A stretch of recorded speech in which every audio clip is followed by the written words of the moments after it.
Assalamualaikum everyone, here is Julia Javed. I hope you all are fine. And today I am going to share my new video about bank reconciliation statement. ठीक है, अपनी last video में मैंने आपके साथ bank reconciliation statement से related कुछ tools और कुछ मेथड्स शेयर किए थे। इंशाल्लाह इट विल हेल्प यू, वो आपको मदद करेंगे कि आप किस तरह से बहुत ईज़िली बैंक रिकन्सिलेशन की जो भी प्रॉब्लम मैं आपके साथ शेयर कर रही हूँ आप सॉल्व कर सकते हो। ठीक है, क्वेश्चन नंबर 1 मैं आपके साथ शेयर कर रही हूँ। Comparison of cash book and bank statement of Hassan Company for the month of April 1990 revealed the following। ठीक है, कंपैरिजन हो रहा है। हसन कंपनी है, ठीक है, जो अपने अप्रैल के मंथ का कंपैरिजन कर रही है कैश बुक और बैंक स्टेटमेंट के जो उसने अपनी कैश बुक में रिकॉर्ड किए हुए बैलेंसेस और जो भी ट्रांजैक्शंस रिकॉर्ड किए हुए हैं, क्या वो पूरी रिलेटेड हैं बैंक स्टेटमेंट से या नहीं। ठीक है, और अगर कुछ ऐसी प्रॉब्लम है या कुछ रिकॉर्ड नहीं हुआ, कोई ऐसी पेमेंट है जो हमने मेंशन नहीं की, तो वी हैव टू मेंशन। ठीक है, and we have to reconcile of our statement. ठीक है, that's why we are making bank reconciliation statement. ठीक है, ताकि हम उन चीज़ों को रिकनसाइल कर सकें जो चीज़ें नहीं बनी या प्रॉपर मेंटेन नहीं हुई। ठीक है, सबसे पहले मैं आपके साथ पैटर्न शेयर करी how we can make and how we can solve this problem. सबसे पहले आपको टॉप पे कंपनी का नेम मेंशन करना है विच इज़ हसन कंपनी। ठीक है, कंपनी का नाम आपके साथ गिवन होगा, मोस्टली गिवन होगा। अगर नहीं गिवन होगा तो आप मेंशन नहीं करेंगे, बट अगर गिवन होगा तो आपको डेफिनेटली मेंशन करना होगा कंपनी नेम, हसन कंपनी।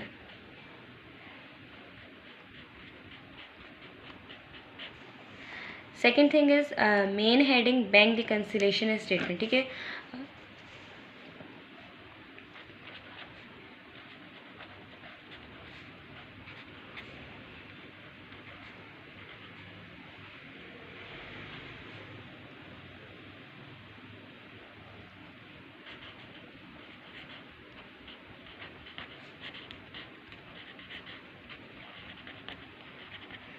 और जो उसके डेट मेंशन करने का पैटर्न है वो है, आप डेट इस तरह से मेंशन करोगे कि आप लिखोगे एज एट, आप एज एट से डेट स्टार्ट करोगे। ठीक है, एज एट महीने के आखिर में बनती है बैंक रिकन्सिलेशन स्टेटमेंट 30 अप्रैल, और हम अप्रैल की बात कर रहे हैं तो हम यहाँ पे अप्रैल मंथ मेंशन करेंगे, और जो भी आपको ईयर गिवन होगा आप वो मेंशन करोगे, सपोज 1990।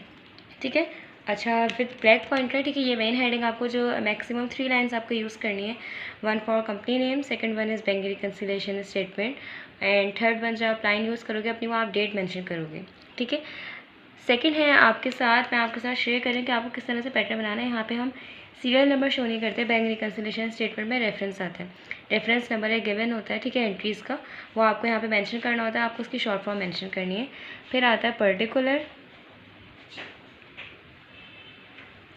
फिर आपके साथ एक कॉलम होता है कैश बुक जो कि कंपनी रिकॉर्ड कर रही होती है। ठीक है, और सेकंड वन है पासबुक जो कि बैंक रिकॉर्ड कर रहा होता है। अच्छा, सबसे पहले हम लोग क्वेश्चन में टॉप पे बैलेंसेस गिवन होते हैं। मैंने बैलेंसेस का पैटर्न भी आपके साथ शेयर किया था कि कैश बुक का डेबिट बैलेंस हमेशा प्लस में जाएगा, कैश बुक का क्रेडिट बैलेंस माइनस में जाएगा, पासबुक का डेबिट बैलेंस माइनस में जाएगा, क्रेडिट बैलेंस प्लस में जाएगा। ठीक है, तो ये मैंने आपके साथ कुछ बैलेंसेस की पैटर्न भी शेयर किया था। ठीक है, you can see my video again. आप उस वीडियो में वापस जाके आप अपने पास स्क्रीनशॉट भी कैप्चर कर सकते हो ताकि आपको रिकॉल रहे बार बार कि आपको बैलेंसेस किस तरह से मेंशन करना है इस स्टेटमेंट में। ठीक है, अच्छा यहाँ पे हमें बैलेंसेस बहुत सिंपल फॉर्म में गिवन है। बेसिकली यहाँ पे मेंशन भी है फेवरेबल बैलेंस, मतलब जो जिसका बैलेंस जिसके फेवर में है वही फेवरेबल बैलेंसेस गिवन है। सपोज़ कीजिए यहाँ पे बैलेंस पर कैश बुक गिवन है, ठीक है, और balance as per bank statement given है। यहाँ पे पहले एक वर्ड मेंशन कर दिया फेवरेबल बैलेंस, मतलब जो कैश के फेवर में जो बैलेंस होगा वो होगा डेबिट बैलेंस, और जो बैंक के फेवर में बैलेंस होगा वो होगा क्रेडिट बैलेंस। ठीक है, तो इट मीन्स हमें दोनों को प्लस में ही रिकॉर्ड करना है, किसी को भी हमें माइनस में रिकॉर्ड नहीं करना। ठीक है, तो हम यहाँ पे विद ब्लू पेन, अब हम ब्लू पेन यूज़ करेंगे क्योंकि हमने अब सोल्यूशन स्टार्ट कर दिया। टॉप पे बैलेंस मेंशन होते हैं बिल्कुल, ठीक है, और आपको बैलेंसेस ऐसे मेंशन कर रहे होते हैं, बैलेंसेस एज पर। ठीक है, आपको यहाँ पे कोई डेट मेंशन नहीं करनी होती, आपको सिर्फ ये लिखना होता है बैलेंसेस एज पर। उसके बाद आप कैश बुक का बैलेंस मेंशन कर दोगे जो कि गिवन है 6180, और फिर आप पासबुक का बैलेंस मेंशन कर दोगे 5665। ठीक है, बैलेंसेस हमेशा इस तरह से मेंशन होते हैं जो कैश बुक का गिवन होगा वो आपको यहाँ पे मेंशन करना है, कैश बुक के कॉलम है, और जो पासबुक गिवन होगा वो आपको पासबुक में मेंशन करना है, ठीक है। अब मैं आपके साथ शेयर करी अपनी फर्स्ट ट्रांजेक्शन जो कि गिवन है, ठीक है। टिक मार्क करते रहेगा ताकि आपके लिए भी ईजी हो, ठीक है। You can solve easily. Third में है, a cheque for ₹3,600 deposited into the bank was not yet cleared by the bank. एक चेक है जो बैंक में डिपॉजिट कर दिया गया, ठीक है। मतलब मैंने डिपॉजिट कर दिया, कंपनी ने डिपॉजिट कर दिया, कंपनी ने अपने पास जो है डेबिट भी कर दिया, लेकिन बैंक ने अभी तक उस चेक को क्लियर नहीं किया। तो हमें अनक्लियर्ड के नाम से पहले हमें क्या करना है, ऐड का वर्ड यूज़ करना है, क्योंकि हमें इसको पासबुक में ऐड करना पड़ेगा, क्योंकि वो चेक है जो कि बैंक ने ऐड नहीं किया, अभी तक क्लियर नहीं किया, ठीक है। तो सबसे पहले हमें रेफरेंस नंबर रिकॉर्ड करना है जो कि है 3, ठीक है। ब्लैक पेन से आप राइट करोगे ऐड, क्योंकि चेक तो कब का डिपॉजिट हो गया लेकिन बैंक ने क्लियर नहीं किया, तो हम उसको अनक्लियर्ड चेक के नाम से पासबुक में अपने बैंक के कॉलम में ऐड कर देंगे, ठीक है। क्योंकि कैश बुक में वो ऑलरेडी रिकॉर्डेड है, कैश बुक में वो ऑलरेडी एडिड है, ठीक है। आप लिखोगे अनक्लियर्ड चेक और आप उसको जो भी है इसकी अमाउंट 3,600 गिवन है वो आपने पासबुक में ऐड कर दी। अब मैं पढ़ रही हूँ अपने 4 ट्रांजेक्शन जो कि गिवन है, a cheque, we have done this, ठीक है। A cheque for ₹980 deposited into the bank and cleared by the bank. मतलब एक चेक डिपॉजिट हुआ है बैंक में 980 का, और बैंक ने उसको क्लियर भी कर दिया, इट मीन्स डिपॉजिट भी कर दिया, ठीक है। मतलब ऐड कर चुका है bank 980 was recorded in the bank statement as ₹890। But जब बैंक ने उसको रिकॉर्ड किया तो उसने 980 की जगह 890 रिकॉर्ड कर दिया, जो कि मैंने आपके साथ शेयर की थी कि इस तरह के एरर होते रहते हैं, क्योंकि बेसिकली हम नंबर्स पे काम कर रहे होते हैं, तो नंबर से मिस्टेक होना एक जनरल सी बात है, ठीक है। सो ये कुछ एरर्स होते हैं जिनको हमें, इन एरर को भी हमें रिकंसाइल करते हुए सही करना होता है कि अगर कोई अमाउंट कम रिकॉर्ड हो गई तो हमें उसको फर्दर रिकॉर्ड करना है। तो क्योंकि आपको नज़र आ रहा है कि एक चेक डिपॉजिट किया गया था, ठीक है, और बैंक ने उसको क्लियर भी कर दिया था, इट मीन्स बैंक ने उसको ऐड कर दिया था, बट वो 980 था लेकिन बैंक ने गलती से उसको 890 ऐड कर दिया, ठीक है। तो आप जो कम अमाउंट रिकॉर्ड है उसको आप और ऐड कर दोगे, क्योंकि चेक ज़्यादा का था, बैंक ने ऐड कम किया, तो आपको कुछ थोड़ी सी अमाउंट और इसमें ऐड करनी होगी। सबसे पहले आप रेफरेंस नंबर लिखोगे, फिर आप ऐड का कॉलम ब्लैक से ही मेंशन करना है आपको, ऐड और लेस, ठीक है, ताकि परमानेंट हो के आपने ऐड किया, लेस किया। और ये एरर बाय बैंक है, बैंक ने गलत रिकॉर्ड किया, इसलिए आप यहाँ पे शो करोगे एरर बाय बैंक, ठीक है, वरना अदरवाइज आप शो करते हैं एरर बाय कैश बुक, ठीक है, कुछ भी आप शो कर सकते थे। अच्छा, बैंक का एरर है, तो अगर मैं चेक मुझे डिपॉजिट करना था 980 और मैंने डिपॉजिट 890 किया, ठीक है, तो इसका मतलब ये है कि मैंने कितने पैसे कम रिकॉर्ड किए, 90 रुपीज़ मैंने कम रिकॉर्ड किए, तो मैं 90 रुपीज़ और डिपॉजिट कर दूँगी बैंक में, ताकि चेक जो है पूरा क्लियर हो जाए। अच्छा, मैं आपके साथ शेयर कर रही हूँ 5th ट्रांजेक्शन। मैं यहाँ पे पहले मेंशन कर देती हूँ कि 5th रेफरेंस नंबर है हमारा, जो कि हम लाइन से रिकॉर्ड कर रहे हैं। We have done 4th as well. 5th में है, a cheque for ₹400 receive from Akbar brothers, ठीक है। मैंने अकबर ब्रदर्स, मतलब मेरे क्लाइंट है, मैंने उनसे चेक रिसीव किया 400 का, and deposited into the bank, और मैंने बैंक में डिपॉजिट कर दिया, ठीक है। इट मीन्स मैंने कैश बुक में उसको ऐड कर दिया, ठीक है। मतलब मैंने ये सपोज़ किया कि चेक मुझे मिल गया है और मेरे पास पैसा बढ़ गया है और मैंने उसको बैंक में भी डिपॉजिट कर दिया, तो मैंने उसको कैश बुक में ऐड की तरफ से रिकॉर्ड कर दिया 400 रुपीज़ को। But the bank was return dishonoured by the bank. But cheque जब डिपॉजिट हुआ तो चेक डिपॉजिट हो गया, बट बैंक ने उस चेक को बाद में NSF चेक कह दिया, डिसऑनर्ड कर दिया, उस चेक को क्लियर करने से मना कर दिया और चेक रिटर्न कर दिया गया कंपनी के पास, ठीक है। तो मैंने आपको बताया था कुछ ना कुछ इश्यूज़ की वजह से जो है चेक रिटर्न कर दिए जाते हैं। तो क्योंकि मैंने वो अपने पास ऐड कर दिया है, क्योंकि मैंने कैश बुक में उस अमाउंट को ऑलरेडी ऐड कर दिया है, ठीक है, तो मुझे वो अपने पास से अमाउंट लेस करनी पड़ेगी और मुझे रीज़न ये देना पड़ेगा कि डिसऑनर्ड चेक था, ठीक है। मैंने चेक रिसीव किया था अपने क्लाइंट से, लेकिन जब मैं डिपॉजिट करवाने गई तो मुझे पता ये चला कि बैंक ने तो मेरा चेक रिटर्न कर दिया, तो मैंने जो अमाउंट ऐड कर दिया अपनी कैश बुक में मुझे वो भी लेस करनी होगी। तो यहाँ मैं लिखूँगी लेस। अच्छा, आप यहाँ पे NSF भी वर्ड यूज़ कर सकते हो, ठीक है, और डिसऑनर्ड चेक का वर्ड भी यूज़ कर सकते हैं। इट्स अप टू यू कि आप कौन सा वर्ड यूज़ करते हो, ठीक है। दोनों वर्ड बिल्कुल, दोनों मीनिंग बिल्कुल सेम है। तो मैं यहाँ पे आपके साथ शेयर करी हूँ डिसऑनर्ड चेक, मतलब बैंक ने वो डिपॉजिट करने से मना कर दिया है, एनी इश्यू, ठीक है, कोई ना कोई उनके फंड्स वगैरह में कुछ प्रॉब्लम होगी, डेट्स बाय। और जब भी मैं अकाउंटिंग में कोई लेस करती हूँ कोई भी अमाउंट, तो मैं ब्रैकेट में मेंशन करती हूँ। ठीक है, अब मुझे रिकॉर्ड करना है 5th के बाद रेफरेंस नंबर 6।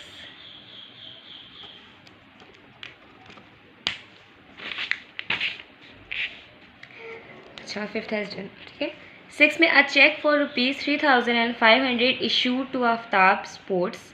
इस बार मैंने चेक इशू किया, ठीक है, रिसीव नहीं, इशू किए, दिया है। Has not so far been presented in the bank for payment. इसका मतलब ये है कि मैंने तो चेक कब का इशू कर दिया, मैंने अपने पास से लेस भी कर दिया, बट बैंक ने अभी तक उसको अपनी पासबुक में रिप्रेजेंट या प्रेजेंट नहीं किया। ठीक है, तो ये वो चेक्स होते हैं जो अनप्रेजेंटेड कहलाते हैं, जो बैंक अपने पास लेस नहीं करता है ऑन टाइम, तो उसको हम अनप्रेजेंटेड चेक के नाम से बाद में लेस करवाते हैं बैंक रिकन्सिलिएशन स्टेटमेंट में। ठीक है, क्योंकि मैंने इशू कर दिया चेक और मैंने कैश बुक से लेस भी कर दिया, लेकिन क्योंकि बैंक ने अभी तक उसको प्रेजेंट नहीं किया, बैंक के पास वो अभी तक अनप्रेजेंटेड चेक के नाम से आ रहा है। तो अब मुझे जब पता चला कि ये प्रॉब्लम है, तो मैंने फ़ौरन उसको रिकन्साइल करते हुए यहाँ पे मेंशन किया अनप्रेजेंटेड चेक है, जो कि इशू कब का कर दिया गया है, लेकिन बैंक स्टेटमेंट में लेस नहीं हुआ, तो वो आपको अनप्रेजेंटेड चेक के नाम से लेस करना होगा पासबुक में, मतलब बैंक स्टेटमेंट में 3,500। अब मुझे आना है अपने रेफरेंस नंबर 7।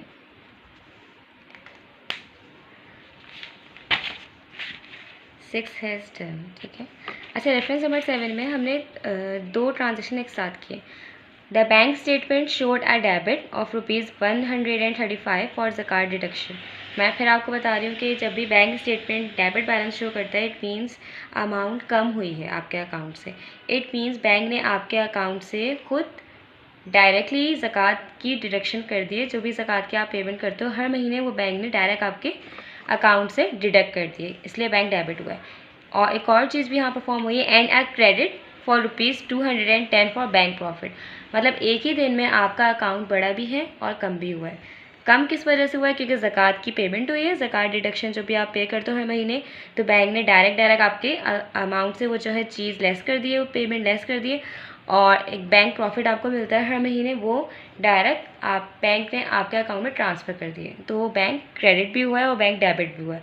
डेबिट मतलब बैंक कम भी हुआ है, क्रेडिट मतलब बैंक ज़्यादा भी हुआ है। तो ये दोनों हम अलग अलग रिकॉर्ड करेंगे, बट मैंने आपको एक साथ ही एक्सप्लेन कर दी। अलग अलग मतलब रेफरेंस 2 रिकॉर्ड होंगे, रेफरेंस नंबर 7 2 हमें रिकॉर्ड करना है। ठीक है, this is very important part of this statement, कि आपको रेफरेंस नंबर बिल्कुल ठीक रिकॉर्ड करने के। इस रेफरेंस नंबर पर अगर 2 ट्रांजेक्शन्स परफॉर्म हुई हैं, तो आपको वो दोनों को साथ रिकॉर्ड करना है।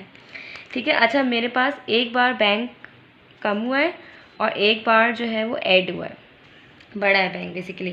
तो जो कम हुआ है इसलिए कम हुआ है क्योंकि ज़कात की डिडक्शन की है बैंक ने मेरे अकाउंट से, तो मैं लिखूँगी ज़कात डिडक्शन भी लिख सकती हूँ और ज़कात डिडक्शन बाय बैंक भी लिख सकती हूँ। ज़कात डिडक्शन इज़ इनफ। ठीक है, तो वो, अच्छा, ज़कात डिडक्शन और इंटरेस्ट जो प्रॉफिट आपका ऐड हुआ वो बैंक ने तो कर दिया, बैंक के पास डायरेक्ट हुआ है ना, बैंक ने डायरेक्ट आपके अकाउंट से लेस किया, बैंक ने डायरेक्ट आपके अकाउंट में ऐड किया।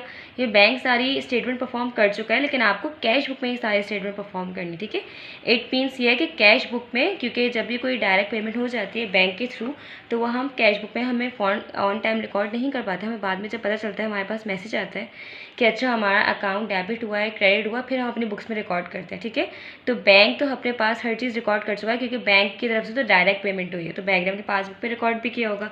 बट आपको ये दोनों अमाउंट डिडक्ट और ऐड करनी है कैश बुक में।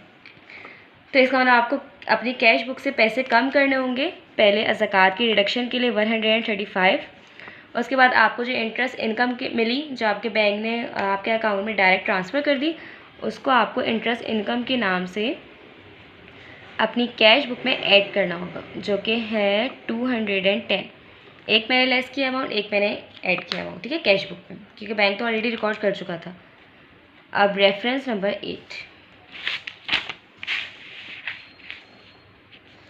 रेफरेंस नंबर 8 पे ये लोग कह रहे हैं कि direct deposit by customer in bank. मेरे कस्टमर को मुझे पेमेंट करनी थी, लेकिन मेरे कस्टमर मेरे पास आके उसने मुझे चेक नहीं दिया, वो डायरेक्ट बैंक में गया और उसने डायरेक्ट बैंक में जो भी था चेक डिपॉजिट करवा दिया। तो बैंक ने उसका चेक डिपॉजिट कर दिया और मेरा अकाउंट बढ़ा दिया, लेकिन मुझे पता नहीं चला। मुझे जब पता चला, जब मेरे पास प्रॉपर स्टेटमेंट आई कि आपका इस डेट को जो है अकाउंट क्रेडिट हुआ था क्योंकि आपके कस्टमर ने पेमेंट करी थी, तो मुझे उस अमाउंट को कैश बुक में ऐड करना होता है डायरेक्ट डिपॉजिट बाय कस्टमर के नाम से, ठीक है। अकाउंट रिसीवेबल के नाम से भी आप कर सकते हो उसको ऐड, लेकिन बेस्ट ये मैं आपको जो एडवाइस दूंगी कि आप डायरेक्ट डिपॉजिट बाय कस्टमर लिखोगे तो आपका जो है माइंड क्लियर रहेगा, ठीक है। एक्चुअली अकाउंट रिसीवेबल हम लोग इसलिए मेंशन करते हैं क्योंकि जर्नल एंट्री में जो है अकाउंट रिसीवेबल के नाम से जाता है, लेकिन इट्स ओके कि अगर आप यहाँ पे डायरेक्ट डिपॉजिटेड बाय कस्टमर लिख रहे हो तो आपके माइंड में होगा कि जाहिर सी बात है आपके किसी कस्टमर ने जिससे आपको पैसे रिसीव करने थे उसी ने ट्रांसफ़र किए होंगे अमाउंट, तो वो आपका अकाउंट रिसीवेबल ही हुआ, ठीक है। बेसिकली हमें अकाउंट रिसीवेबल वो लोग होते हैं जिनसे हमें पैसे लेने होते हैं, और उस कस्टमर ने मेरे अकाउंट में डायरेक्ट डिपॉजिट करवा दिए, तो मुझे जो है अब वो रिकॉर्ड करना है, अपनी कैश बुक में ऐड करना है, और मैं यहाँ पे लिखूँगी direct deposit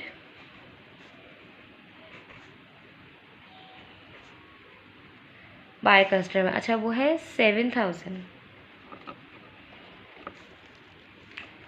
after reference number 8, reference number 9,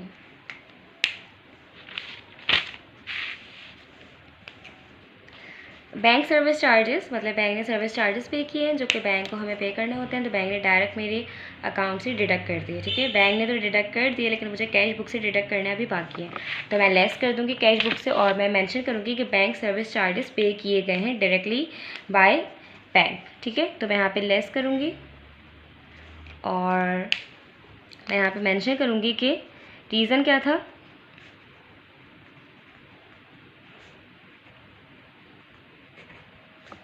अच्छा मुझे लेस करने हैं 200 after reference number 9, reference number 10।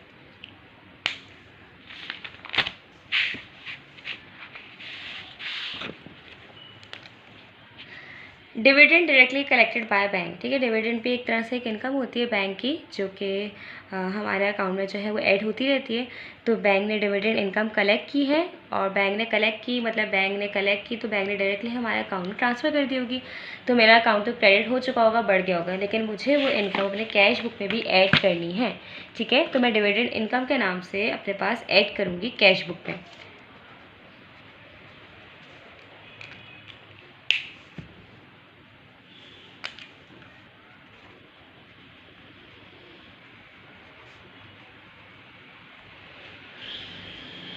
जो कि है 1,200 ऐड करूँगी, ठीक है। आफ्टर रेफरेंस नंबर 10, 11, नंबर 11 में अगर आपके पास साथ में शेयर करूँ तो insurance paid by bank as per company instruction, ठीक है। कंपनी ने बैंक को इंस्ट्रक्शन दी हुई है कि आप हर महीने मेरे अकाउंट से डायरेक्ट इंश्योरेंस की पेमेंट कर दिया करें, तो उसी इंस्ट्रक्शंस के मुताबिक हर महीने की तरह बैंक ने इस महीने भी मेरे अकाउंट में से इंश्योरेंस एक्सपेंस की अमाउंट डिडक्ट कर दी है, तो बैंक ने डिडक्ट की, बैंक ने अपने पास रिकॉर्ड भी कर ली। अब वो अमाउंट मुझे कैश बुक से लेस करनी है, ठीक है। तो वो मैं अमाउंट कैश बुक से लेस करूँगी और रीज़न दूँगी कि इंश्योरेंस पेड बाय बैंक, ठीक है, मतलब इंश्योरेंस की अमाउंट पे की गई है इसलिए पैसे कम हो रहे हैं।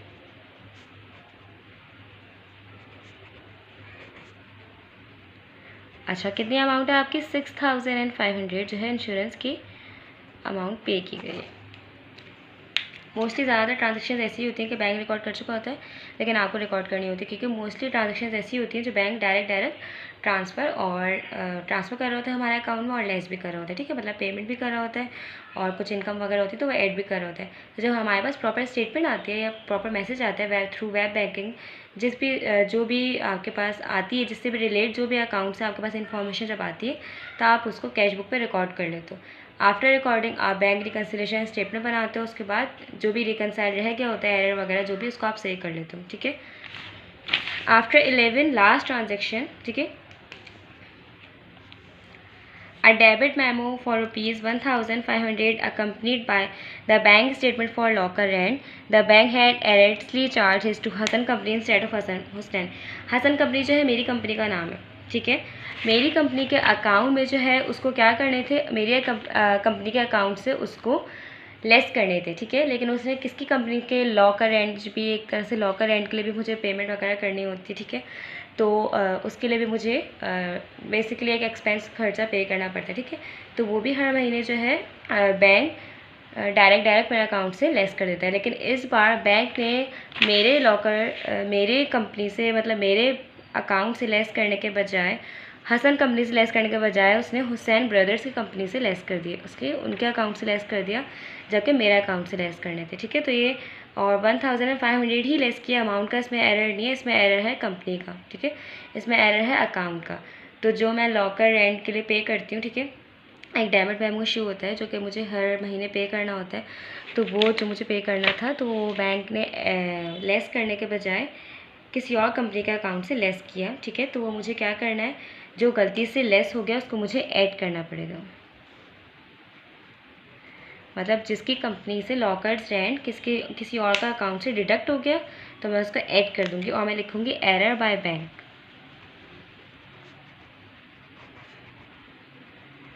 और क्योंकि उसके अकाउंट में से पैसा डिडक्ट हुआ है तो मुझे वापस उसके अकाउंट में डालना पड़ेगा, ठीक है।